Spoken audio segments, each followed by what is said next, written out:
पढ़ाई में मैं मास्टर्स इन इंजीनियरिंग कर रही हूँ। इसके अलावा अगर मॉडलिंग की बात करें तो मैं मिस राजस्थान 2016 रह चुकी हूँ, मिस नॉर्थ इंडिया 2016 रह चुकी हूँ, इजिप्ट में इंडिया को रिप्रेजेंट कर चुकी हूँ, मिस मरमेड इंटरनेशनल 2017 में बेस्ट टैलेंट का टाइटल ला चुकी हूँ। 2018 में मिस कॉस्मोपॉलिटन वर्ल्ड का टाइटल लेके मलेशिया में इंडिया को रिप्रेजेंट किया है और टॉप 5 का टाइटल लिया है। इसके अलावा आज हमने जो प्रेस कॉन्फ्रेंस ऑर्गेनाइज हुई है मुंबई कास्टिंग एजेंसी के लिए, मुंबई कास्टिंग एजेंसी के द्वारा, I am really grateful to them and I am really looking forward कि मैं आप सबके क्वेश्चंस का आंसर अच्छे से कर पाऊँ। Thank you. Hi, I am Meena D rock. मैं मुंबई की लड़की हूँ, बट मैं कुछ साल पहले यूएसए गई थी एंड वहाँ मुझे मौका मिला ravishing women miss India Seattle का हिस्सा बनने का and I one that title and मुझे बहुत खुशी है कि आज बहुत सालों के बाद मैं वापस मुंबई आई हूँ and I feel very proud कि मैंने मुंबई का नाम रोशन किया यूएसए जाके and I am very happy that Govind Solanki from Mumbai casting agency has given this opportunity so that मैं आज आप सब लोगों के साथ मिल पाऊँ एंड ये प्रेस कॉन्फ्रेंस में आप सबको थोड़ा मेरे बारे में और बता पाऊँ। मुंबई कास्टिंग एजेंसी से कोई आपका टाई अप हुआ है, उसके बारे में थोड़ी कोई जानकारी देना चाहेंगे, क्या कुछ कहना चाहेंगे? मुंबई कास्टिंग एजेंसी के गोविंद सोलंकी जी के इवेंट्स में मैं अपनी प्रस्तुति करती रहती हूँ। आज भी जैसे मैं आपको बता चुकी हूँ कि मुंबई कास्टिंग एजेंसी के द्वारा आप लोग जो प्रेस कॉन्फ्रेंस ऑर्गेनाइज हुई उसमें मैं आई हूँ। उसके अलावा ब्राइडल एशिया मैगजीन है जिसके लिए मैं शूट कर रही हूँ मुंबई कास्टिंग एजेंसी के। इसके अलावा काफ़ी उनके इवेंट्स में मैं as a chief guest, as a जज बन के आ चुकी हूँ and I am really happy कि I am a part of Mumbai casting agency. Govind Solanki ji से मैं 6 महीने पहले ही मेरी बातचीत शुरू हुई because I am from USA and मैं बहुत सालों से मुंबई नहीं आई थी और उनके बारे में मैंने काफ़ी जाना and he gives a lot of opportunities to a lot of models, so I would highly recommend working with Mumbai casting agency and I am just looking forward कि मैं अब यूएसए से बहुत और ज़्यादा काम करूँ मुंबई कास्टिंग एजेंसी के साथ। करूँ कैसे इंजीनियरिंग से आपने मॉडलिंग को चुना, कैसे चुना, क्यों चुना, क्या कुछ डिफिकल्ट है, चैलेंज है इस फील्ड में, क्या कुछ क्या? एक्चुअली चैलेंजेस सारे फील्ड में हैं एंड चॉइस मैंने कभी भी नहीं ली बिकॉज मैंने हमेशा ये देखा है कि हमें लाइफ में हर चीज़ को बैलेंस करके रखना चाहिए। पढ़ाई बहुत इंपॉर्टेंट है, एजुकेशनल करियर बहुत ज़्यादा इंपॉर्टेंट है, बट उसके अलावा हमें ये नहीं भूलना चाहिए कि हमारे ड्रीम्स, हमारे पैशन, हमारे हॉबीज़ क्या हैं। और जैसा आपके सामने मैं हूँ एक एग्जाम्पल कि मैं अपना एजुकेशनल करियर इंजीनियरिंग में वो परस्यू कर रही हूँ और साथ ही साथ मॉडलिंग जो कि मेरा पैशन है वो कंटिन्यू कर रही हूँ। तो मेरे अकॉर्डिंग आपको एक बैलेंस चाहिए आपके लाइफ में जिसमें आप पॉजिटिविटी और कॉन्फिडेंस के साथ दोनों चीज़ों को साथ में कर पाएँ। मीनू, आप कैसे देखती हैं एजुकेशन और मॉडलिंग, कैसा सफ़र, कैसा डिफिकल्ट है, आसान है, क्या कुछ कहना चाहिए? तो एक्चुअली मैं बचपन से ही पढ़ाई में बहुत आगे थी। मेरे पिता बड़ी होके आप कम नहीं तो बचपन से मैं पढ़ाई में आगे थी और बड़ी होके भी मैं पढ़ाई में हमेशा रैंकर ही रही हूँ। लेकिन कहा ना कहा, जैसे कनू ने कहा, एक मॉडलिंग का पैशन मेरे अंदर भी था, मिस इंडिया बनने का ख्वाब मेरे अंदर भी था, पर मुझे ये पता था कि मुझे अपने आप को कॉर्पोरेट लाइफ में रखना है और मैंने एक नया कॉन्सेप्ट शुरू किया जो है वीकेंड मॉडल, जिसको मैं कहती हूँ कि आप पढ़ाई करो पूरी और आप आपके कॉर्पोरेट वर्ल्ड में मंडे टू फ्राइडे काम करो, लेकिन सैटरडे संडे आप modelling as a passion use करो, उसे hobby as a hobby develop करो and if you find success, यानी अगर आपको ज़्यादा सक्सेस मिले उसमें तो फिर आप मूव ऑन कर सकते हो। I actually like being a part of the corporate world, so मैं अभी तक वैसे ही रख रही हूँ उसे, Monday to Friday I go in USA I work and Saturday Sunday जहाँ भी मुझे मौका मिलता है मैं मॉडलिंग पे उतर आती हूँ। कितने आपने इवेंट किए हैं, कितने लोगों को प्रमोट किया है, कितने अवार्ड लिए हैं, तो एक और कुछ ख्वाहिश है कि और कुछ करना? ख्वाहिशें तो कभी ख़त्म ही नहीं होती, ख्वाहिशें तो जितनी करो उतनी कम है। तो हाँ, ख्वाहिशें तो भी हैं कि और ज़्यादा अच्छे काम करती जाऊँ और सक्सेस पाती जाऊँ। कुछ ऐसी ख्वाहिश जो मतलब बताना चाहो दर्शकों को? ऐसी कोई पर्टिकुलर ख्वाहिश नहीं है, बस यही है कि जो भी करूँ बहुत अच्छे से करूँ, एक्सेल करूँ, भले ही पढ़ाई हो, एजुकेशनल करियर हो या मॉडलिंग हो, जो भी करूँ अपना बेस्ट दूँ और एक सही रास्ते पे चलते हुए करूँ। That is most important modelling में, कि आप अपने एक सही पाथ को फॉलो करते हुए सक्सेस पाओ। That is really very good. Film में मतलब एंट्री करेंगे, प्रदेश में जाके आपने इंडिया को रिप्रेजेंट किया, कैसा रहा वो सफर? कैसा बहुत अच्छा एक्सपीरियंस था जब हमें हमारे नाम के बजाय इंडिया से पुकारा जाता था। जब इंटरनेशनल लेवल पे आप रिप्रेजेंट करते हो तो कोई आपका नाम नहीं जानता कि कनू है या क्या है। मुझे जब भी कॉल किया जाता था तो इंडिया नाम से कॉल किया जाता था, और जब मैंने इंडिया को बेस्ट टैलेंट का टाइटल दिलाया वहाँ पे, या मैं टॉप 5 में रही या रनर अप रही किसी इंटरनेशनल पैजेंट में, तो वो बहुत प्राउड फीलिंग थी। बिकॉज सिर्फ मेरा नाम वहाँ पे बड़ा नहीं हो रहा था, इंडिया का नाम बड़ा हो रहा था। और जब आप एक इंटरनेशनल पैजेंट में कोई टाइटल विन करते हो तो इंडियन फ्लैग ऊपर जाता है बाकी सारे फ्लैग्स के कंपैरिजन में, तो वो फीलिंग शायद बताई नहीं जा सकती। It's really very precious. मिनल, आपका भी यही कुछ रहा है कहानी, आपने भी यूएस का देश को प्रेजेंट किया है। कैसा उस समय कैसा फील हो रहा था जब आप देश को रिप्रेजेंट कर रही थी यूएस में? काफ़ी अच्छी फीलिंग होती है क्योंकि इंडिया को रिकग्नाइज करना यूएसए में और एक मुकाम पे ऐसे विजिबिलिटी दिखाना कि इंडिया भी कुछ है, वो बहुत प्राउड फीलिंग होती है। एंड प्लस आई थिंक मुझे यूथ को मोटिवेट करना बहुत पसंद है, तो मुझे ये बचपन में मैंने स्कूल में बहुत बुलिंग देखी थी क्योंकि मैं पढ़ाई में ज़्यादा रहती थी और फैशन में नहीं रहती थी, तो बहुत बुलिंग होता था मेरे साथ। तो मैं चाहती थी कि यंगस्टर्स को मैं मोटिवेट करूं कि अगर आपके साथ स्कूल में किसी ने बुलिंग किया है पर आप अपने आप को फिर भी प्रूव कर सकते हो, आप अपने आप को फैशनेबल बना सकते हो, आप आपकी पर्सनालिटी ऑलराउंडर कर सकते हो। तो मैं यूएसए के जितने भी इंडियंस हैं उनके सामने ये एग्जाम्पल रखना चाहती थी, और प्लस अपने इंडिया में जो मेरे सारे brothers and sisters and friends हैं उनके सामने ये मोटिवेशन देना चाहती थी कि आप कहीं भी हो देश, कोई भी कंट्री में हो, you can make India proud and you can become something no matter what you have, what kind of struggle you have gone with. Okay, Kanu, आप अब कहाँ देखना चाहती हैं आप? बॉलीवुड में किस क्या है, कुछ ऑफर्स आए हुए हैं, करने वाली हैं एंट्री, क्या कुछ है? बॉलीवुड की तैयारी किस प्रकार चल रही है? बॉलीवुड की तैयारी अभी एज सच कुछ भी नहीं है। अभी एज सच मैं अपने एजुकेशन करियर पे फोकस कर रही हूँ। HCL टेक्नोलॉजीज़ के साथ मेरी इंटर्नशिप चल रही है, तो मैं उस फील्ड में भी अपना करियर सेटअप करने की कोशिश कर रही हूँ। तो बॉलीवुड में मेरा आना होगा या नहीं, आपको कुछ टाइम बाद पता पड़ेगा। कुछ ऑफर्स आए होंगे आपको? हाँ जी, वो तो आते ही हैं, but like the best thing is कि आप एक परफेक्ट स्क्रिप्ट, एक परफेक्ट प्रोड्यूसर जिसको आप चूज़ कर सकते हो, जो आपके लिए सही है और आप जिसके लिए सही हो, दैट इज़ रियली इम्पोर्टेंट। मतलब सही समय का इंतजार। हाँ जी, बिल्कुल।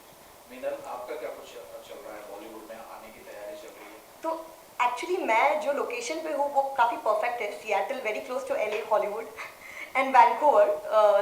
तो मैंने सोचा था कि मैं अब यूएसए आ गई हूँ तो शायद मैं हॉलीवुड और वैंकूवर फिल्म इंडस्ट्री ट्राई करूँगी, बट कुछ ऑफर थे जो मैं मुंबई में ऑलरेडी मैं मॉडलिंग कर चुकी हूँ, तो कुछ म्यूजिक वीडियोज में कर चुकी हूँ, और यूएसए में शॉर्ट फिल्म्स कर चुकी हूँ।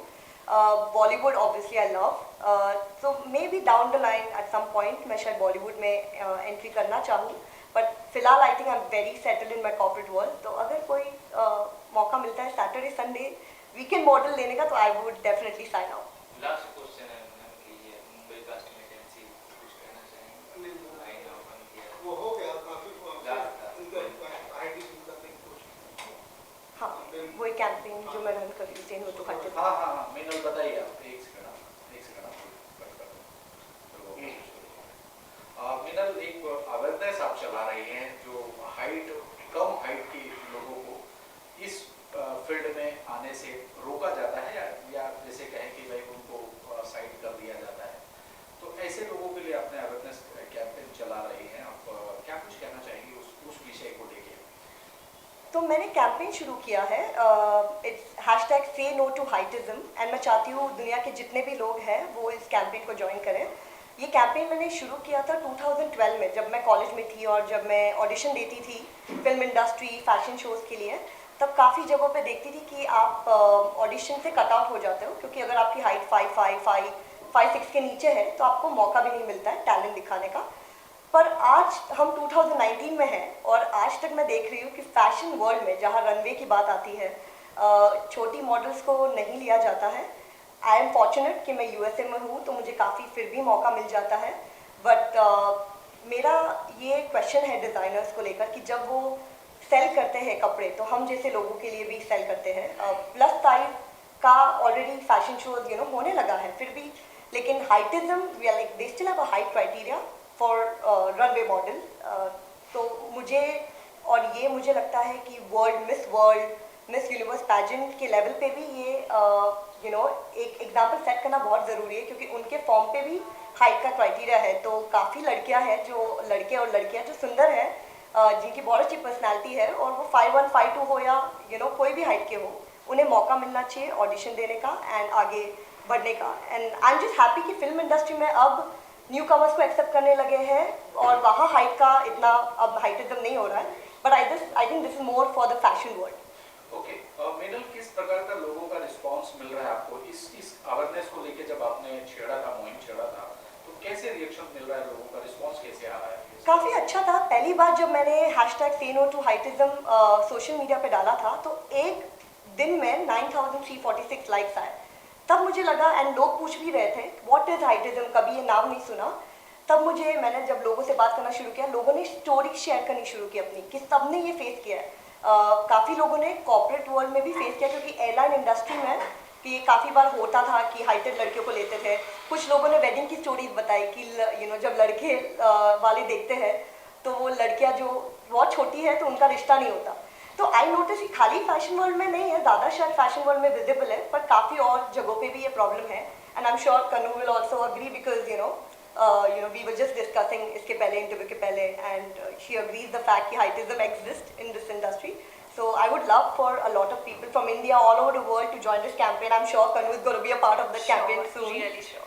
So I'm just happy कि मैं मुंबई में ये अवेयरनेस ज़्यादा क्रिएट करना चाहती हूँ, क्योंकि यहाँ बहुत A-list फैशन डिज़ाइनर्स हैं। बस करना कि आप छोटी हाइट की लड़कियों को भी मौका दो, क्योंकि आपके टारगेट कस्टमर हर टाइप की हाइट में फॉल करते हैं। एंड शायद अगर मिस वर्ल्ड, मिस यूनिवर्स के पैजेंट के लोग ये सुन रहे हैं, तो मैं चाहती हूँ कि वो ये फॉर्म से ये क्राइटेरिया हटा दें, और हर टाइप के लड़के लड़कियों, जो भी हाइट हो उनकी, जो भी बॉडी टाइप साइज हो, उनको ऑडिशन देने दो, और उनको भी इस पैजेंट इंडस्ट्री में एंटर करने दो। Okay, Kanu, you want to add something to this? या मैं टोटली अग्री करती हूँ उनके हाइटिज्म वाले फैक्ट पे, बिकॉज कोई भी परफेक्ट नहीं होता है लाइफ में। कहीं ना कहीं किसी ना किसी में कुछ इम्परफेक्शंस होते हैं। सिर्फ हाइट को एक क्राइटेरिया बना रखा है कि अगर हाइट थोड़ी कम है तो like they are not perfect to be a model. It's not correct. Like they all should be given equal opportunity. अगर वो सुंदर हैं, अगर वो टैलेंटेड हैं, अगर उनकी पर्सनैलिटी अच्छी है, so they should be given an equal chance. Thank you. Company है मुंबई कास्टिंग एजेंसी। कास्टिंग का एक प्राइमरी वर्क करती है, जो कि अपकमिंग मॉडल्स होते हैं, स्ट्रगल मॉडल होते हैं, उनको एक प्लेटफॉर्म देती है ऑडिशंस के जरिए, या जो भी उनका टैलेंट होता है वो हम प्लेटफॉर्म पे लॉन्च करते हैं।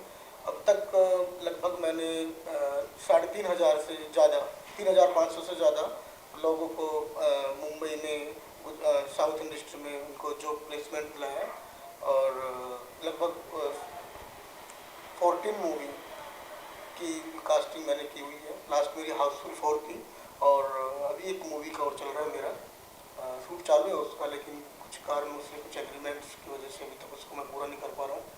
बाकी मेन जो मेरा मोटो ये है कि जो लड़के लड़कियां हैं जो सपना सोचते हैं कि भाई हम किसी ना किसी दिन अपने सपने को पूरा करें, बॉम्बे में जाके गलत हाथों में ना पड़े, किसी कास्टिंग काउच जैसे गंदे शिकार ना हो जाए, तो उनको हम बिना किसी लालच के या बिना किसी फीस के उनको प्रमोशन देते हैं, और जो भी उनके टैलेंट है उसके अकॉर्डिंग उनको placement. Okay, Mumbai casting agency मतलब विदाउट फीस ये सेवा दे रहा है।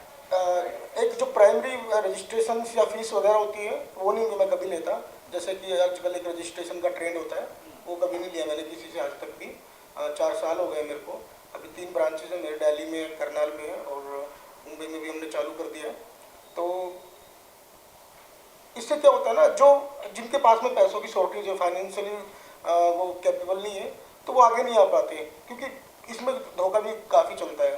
पैसे ले लेते हैं, काम नहीं दिलाते, इस तरह के काफ़ी होते हैं। तो उन चीज़ों को, वो हमारा काम नहीं होता है। हम देखते हैं कि अगर कैंडिडेट में टैलेंट है, वो आगे जा रहा है और उसको काम मिल रहा है, तो ऑटोमेटिकली हमारे पास सब बात हो रहा है। हाँ, ये मेरा फंड है। गोविंद सोलंकी रॉक, या बिल्कुल, USA, कनाडा, सब जगह फेमस है अभी। हाँ, Mumbai casting agency. Agency. Thank you Neeraj. और इन दोनों के बारे में बताना चाहूँगा, और जैसे कि आपसे इन्होंने बात की है, तो इनमें आपने जैसे खुद भी रियलाइज़ किया होगा कि दे आर रियल ब्यूटीज़। एक होता है कि सामने सामने से कि भाई सुनी सुनी आप जिसको देख लिया बाहर से खूबसूरत है, इनकी अंदर की खूबसूरती ज़्यादा मेरे को अच्छी लगी। जो इनके जैसे इनके विचार है, जो जब जितना भी इन्होंने कुछ किया, इनर ब्यूटी, हाँ जो इनर ब्यूटी है ना, जो जितनी भी अचीवमेंट्स है वो प्योर अचीवमेंट्स है, वो प्योर अचीवमेंट्स है। उसमें किसी भी तरह का कोई केमिकल, कोई फैब्रिक या कुछ भी नहीं है, कोई किसी भी गलत तरीके से चल के नहीं लिया गया। इसलिए ये चीज़ मेरे लिए बहुत मायने रखती है। और मैं ऐसी लड़कियों के साथ में, ऐसी मॉडल्स के साथ में, ऐसी सेलिब्रिटी के साथ में बैठने में आज मेरे को खुद मैं कुछ ऐसा ही ऐसी ब्लेसिंग फील कर रहा हूँ। मैं कभी नहीं रहता ऐसे।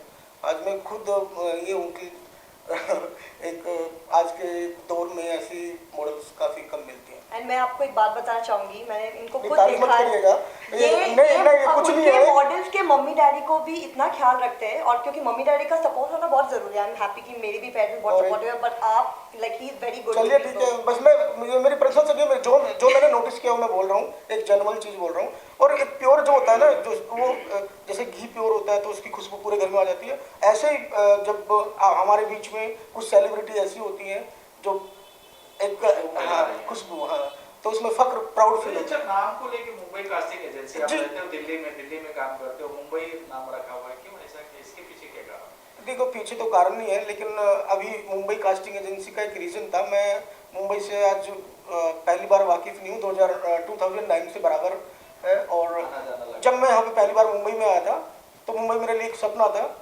लेकिन फॉर्चुनेटली पता नहीं कैसे मैंने नाम इसका रजिस्टर्ड करा लिया, तो आज मुंबई में हूँ। सही ना? तो इसका इसके पीछे कोई इंटेंशन नहीं है? नहीं ऐसे कोई, ये 4 साल से, जब से मतलब मुंबई आने के 6 साल बाद मैंने देसी घी के मार्फत काम करना चाहते हो आप? हाँ जी हाँ बिल्कुल। अपना thank you so much. Thank you. आपके उज्जवल भविष्य के लिए आपका आने के लिए बहुत बहुत शुक्रिया। Thank you very much. Ashwin, हम तो जानते हैं आपको, लेकिन आप सभी बच्चे जानना चाहेंगे। और मुंबई कास्टिंग एजेंसी का आज प्रेस कॉन्फ्रेंस आपने अटेंड किया जी। क्या कुछ विषय रहा और क्या कुछ कहना चाहेंगे मुंबई कास्टिंग एजेंसी और 2 खूबसूरत इनर ब्यूटी मॉडल आपके बाजू में बैठी हैं, उनके बारे में क्या कहना चाहोगे? हाय, मैं हूँ Ashwini Kumar and Mumbai casting agency जो है गोविंद जी का, जिन्होंने मुझे भी बहुत हेल्प किया है। बिकॉज हेल्प ऐसे किया है कि बिकॉज जो मेरा एज है, इस एज ग्रुप में मतलब एज डायरेक्टर बनना बहुत कठिन होता है, परिश्रम करना पड़ता है। इनको मैंने अपनी कुछ वीडियो क्लिप्स दिखाए, अपना थॉट बताया, इन्होंने मुझ पर भरोसा किया और मुझे गाना डायरेक्ट करने के लिए बोला, और मैंने गाना डायरेक्ट किया, इनको भी बहुत पसंद आया। और एक गाने के कारण अभी तक मैं इनके साथ 7 गाने कर चुका हूँ, सॉन्ग्स कर चुका हूँ इनके साथ, मुंबई कास्टिंग एजेंसी के साथ। Thank you so much Govind ji. And इनके बारे में क्या बोलना, तभी से आप लोग सुन ही रहे हैं। तो एक्चुअली इनसे तो ज़्यादा हमारा परिचय नहीं है, बट कन्नू जी भी बहुत अच्छी हैं, ये भी बहुत अच्छी हैं, और हम लोग साथ मिलकर बहुत अच्छा करेंगे और अच्छा करने की कोशिश करेंगे, ऐसे ही करते रहेंगे। Thank you so much.